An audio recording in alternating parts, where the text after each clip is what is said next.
जय हिंद दोस्तों। आप सभी का JGP वर्ल्ड एजुकेशन में बहुत बहुत स्वागत है। दोस्तों आज हम लोग जो न्यूट्रिएंट्स हैं यानी पोषक तत्व उसके बारे में समझेंगे कि और कौन कौन से पोषक तत्व होते हैं, उसी पर चर्चा करेंगे। तो पोषक तत्व क्या होता है? जब हम लोग भोजन करते हैं तो उसमें सामान्यतः क्या बहुत से पोषक तत्व पाए जाते हैं और उसमें देखिए क्या क्या पाया जाता है। जैसे carbohydrate, protein, fat, nucleic acid, vitamin, mineral और वाटर। मुख्यतः ये जो 7 प्रकार के पोषक तत्व हैं यही हमारे शरीर को ऊर्जा प्रदान करते हैं। तो इसमें का पहला है कार्बोहाइड्रेट। यानी ये कार्बोहाइड्रेट में क्या होता है कि ये CH2O मतलब कार्बन का एक, हाइड्रोजन का 2 और ऑक्सीजन का 1, यानी इसकी जो अनुपात होती है 1:2:1, ये अनुपात इसका होता है। और निश्चित अनुपात होने के कारण ये जो है इसको हम क्या नाम देते हैं केमिस्ट्री में या रसायन विज्ञान की भाषा में इसको सैकराइड कहते हैं, और हिंदी में उसका अर्थ है शर्करा इस कार्बोहाइड्रेट का। और ये सभी खाद्यान्न और मीठे फल में पाई जाती है। तो जितने भी हम लोग जो अन्न खाते हैं और जितना भी मीठे फल खाते हैं उसमें ये पाया जाता है कार्बोहाइड्रेट। और ये हमें क्या करता है, ये ऊर्जा देने का काम करता है। जो कार्बोहाइड्रेट है ये हमें ऊर्जा देने का काम करता है। और एक ग्राम जो कार्बोहाइड्रेट के टूटने पर 4000 केजी कैलोरी जो ऊर्जा प्राप्त होती है। देखिए कार्बोहाइड्रेट और इसके कितने 3 भाग हैं कार्बोहाइड्रेट्स के। इसमें कौन कौन सा है? एक मोनोसैकेराइड, दूसरा डाइसैकेराइड और तीसरा जो है पॉलीसैकेराइड। Monosaccharide, disaccharide, polysaccharide. अब देखिए इसके जो गुण है उस पे देखते हैं। और इसमें कौन कौन से जो है क्या क्या इसमें पाए जाते हैं। कार्बोहाइड्रेट देखिए, कार्बोहाइड्रेट इसके कितने प्रकार हैं? 3 प्रकार। पहला कौन है? मोनोसैकेराइड, दूसरा डाइसैकेराइड और तीसरा पॉलीसैकेराइड।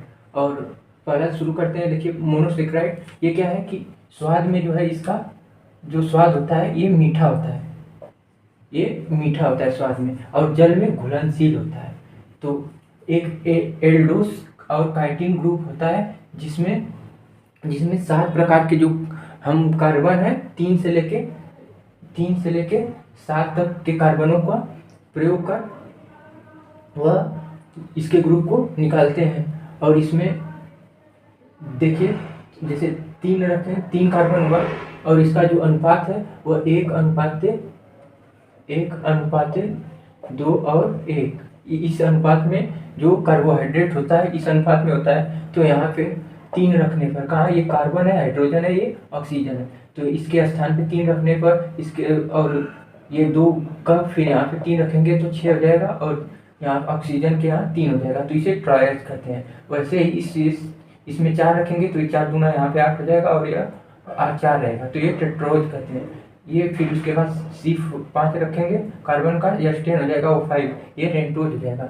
C6H12 O6 मतलब 6 रखने पर या 12 या 6 ये हेक्सोज हो गया, और 7 रखने पर C7H14 O7 है और ये हेक्टोज हो जाता है। और इसमें क्या है कि जो हेक्सोज ग्रुप का, इस ग्रुप का या इस जो इसमें है, इसी में जो है क्या ग्लूकोज, फ्रक्टोज ये पाए जाते हैं। तो जो ग्लूकोज है इसे शर्करा, ग्लूकोज और फ्रक्टोज ये शर्कराएं होती है। यानी ये जो फल होता है फलों में जो है फ्रक्टोज पाया जाता है, और जो ग्लूकोज है ये शर्करा में, यानी जैसे गन्ना हुआ या चीनी हो गई उसमें ये पाया जाता है। और ये जो है जल में घुलनशील होता है, और जो स्वाद होता है इनका ये मीठा होता है। अब इसके बाद हम देखते हैं डाइसैकेराइड। ये भी जल में क्या है, घुलनशील हो और स्वाद में ये भी मीठा होता है। इसमें मोनो मतलब ये सिंगल, इसमें कोई सिर्फ एक रहेगा। डाइसैकेराइड मतलब दो कार्बन, यानी ऐसे इसमें दो पदार्थ घुले होते हैं। तो जैसे स्वाद में इसमें मीठा होगा, जैसे सर्क्रोज में क्या है, ग्लूकोज प्लस फ्रक्टोज, और माल्टोज में क्या है, ग्लूकोज प्लस ग्लूकोज, और लैक्टोज में ग्लूकोज प्लस ग्लैक्टोज। ये इन दोनों से मिलकर सर्क्रोज बनता है। तो यानी ये डाइसेकेराइड हो गया, दो जो पदार्थों से मिलकर। जैसे ये सर्क्रोज किसमें, गन्ना और चुकंदर में सर्क्रोज पाया जाता है। और माल्टोज में क्या है, जैसे ग्लूकोज और ग्लूकोज, जैसे बियर बनाते हैं, जो शराब बियर बनाया जाता है, उसमें जो है बीजों का अंकुरित जो भाग होता है उसका ही प्रयोग करके बियर बनाया जाता है। लैक्टोज क्या है, इसमें ग्लूकोज प्लस ग्लैक्टोज, यानी इसमें जो दूध होता है उसी में ये लैक्टोज पाया जाता है। और इसमें कैसीन प्रोटीन होता है, जिसके कारण ये दूध का रंग सफ़ेद होता है, और कैरोटीन फैट होता है, जिसके कारण जो है दूध का रंग पीला होता है। और जो माता का किसी माँ का जो दूध होता है वह सबसे उत्तम प्रकार का दूध होता है। फिर आते हैं पॉलीसैकेराइड, यानी पॉली मतलब बहुत, ऐसे सैकेराइड या शर्करा जिसमें बहुत सी शर्कराएँ मिली होती हैं। तो इसमें देखिए इसका गुण क्या है, ये स्वादहीन, यानी इसमें कोई स्वाद ही नहीं होता है, और जल में भी घुलनशील होती, अघुलनशील मतलब घुलती नहीं है। और इसमें स्टार्च, देखिए स्टार्च इसके उदाहरण सेलुलोज, काइटिन, जिलेटिन, इंसुलिन, ये सब इनके उदाहरण हैं। तो स्टार्च जो है ना, इसे मांड भी कहते हैं हिंदी में। और इसके छिलके, जैसे आप अन्न के गेहूं के छिलके देख लेंगे, और इसमें वह कैप्सूल जो है, जैसे दवा में जो कैप्सूल होती है उसके ऊपर का जो भाग रहता है, लेयर, वह पाया जाता है। और जो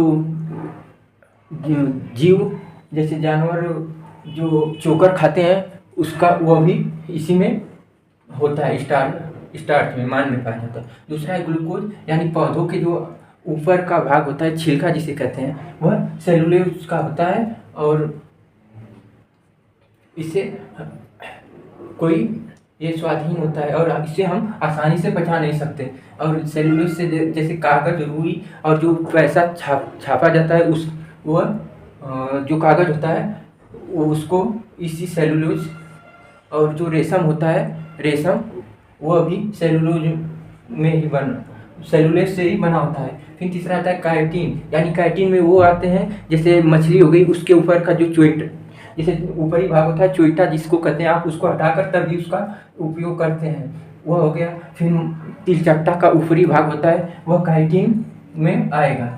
फिर इसके बाद है जिलेटिन, इसमें क्या है, जिलेटिन एक चिपचिपा भाग होता है, और इसके द्वारा क्या है कि जो टूथपेस्ट, यानी जो हम लोग कोलगेट करते हैं उसके इसमें जो टूथपेस्ट यूज करते हैं उसमें इसका प्रयोग होता है जिलेटिन का। और फेस से, यानी जो क्रीम आती है उसमें भी इसका प्रयोग होता है।